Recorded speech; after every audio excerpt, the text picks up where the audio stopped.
দু ধরনের টোস্ট নিয়ে আমি বসে পড়েছিলাম ব্রেকফাস্ট করতে। একটা ছিল হচ্ছে বাটার টোস্ট, একটা ছিল হচ্ছে চিকেন টোস্ট, তার সঙ্গে একটা সেদ্ধ ডিমও ছিল। যে বন্ধুটার আইবুড়ো ভাত খাওয়ানো হলো তার তো বিয়ে গেল একদিন আগে, তার আজকে রিসেপশন পার্টি, তো আমাদের যেতে হবে। আর আমার বাপের বাড়ির দিক থেকেও তো সকলের নিমন্ত্রণ, বিকজ ওটা আমার ভাইয়েরও ফ্রেন্ড, আমারও ফ্রেন্ড, আর আমাদের ফ্যামিলিগত বেশ ভালো রিলেশন আছে।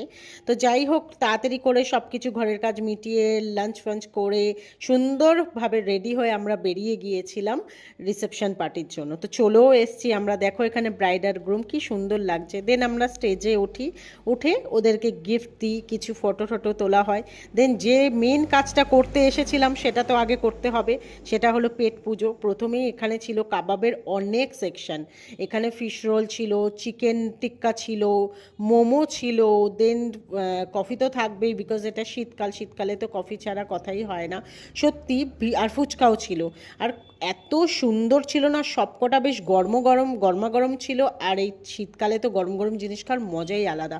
কাবাবে যে হাঁড়ি চাটনিটা দিচ্ছিল এটাও খুব সুস্বাদু ছিল। তো প্রথমেই যেটা আমি ট্রাই করেছিলাম সেটা তো হচ্ছে মানে মোমোটা, বিকজ এই মোমোটা দেখে আমার এতটা লোভ লাগছিল। আমার ছেলে মা সবাই খাচ্ছিল, বাট আমি আগে মোমোটা খাচ্ছিলাম। খুব সুন্দর ছিল মোমোটাও। দেন তারপরে একটুখানি রেশমি কাবাবও ট্রাই করেছিলাম। আর তাড়াতাড়ি করে খাচ্ছিলাম, বিকজ আমাকে আবার ফিরতেও হবে, মেন কোর্সেও যেতে হবে। তো তারপরে এই কটা জিনিস খেয়ে আমরা চলে গিয়েছিলাম মেন কোর্সের দিকে। আজকে মেন কোর্সটা আমি দেখাতে পারছি না, বিকজ এতটা শর্ট টাইমে এত কিছু দেখানো যায় না।